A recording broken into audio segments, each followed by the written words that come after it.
I wanted to talk about a movie that just came out that is setting everybody on fire. It's Hidden Figures.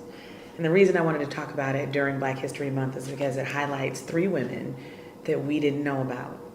Three women, Katherine Johnson, Dorothy Vaughan, and Mary Jackson, who all worked at the NACA, which was the precursor to NASA.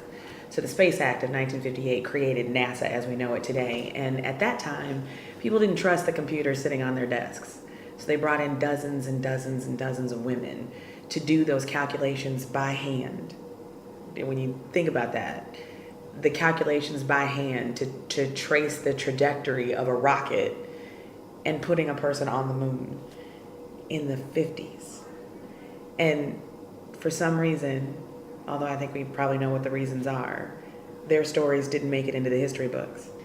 When I think about the history of these women and the fact that it's almost angering to me that I never learned this in school, that there were women in the 50s and 60s that were capable of doing these kinds of calculations at this level when it came to science and engineering. We know who Neil Armstrong is. We know who John Glenn is. We know who Alan Shepard was.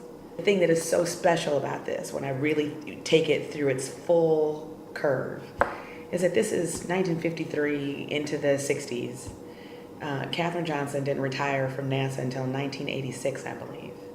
But in 1992, Dr. Mae Jemison was the first African-American woman to go into space.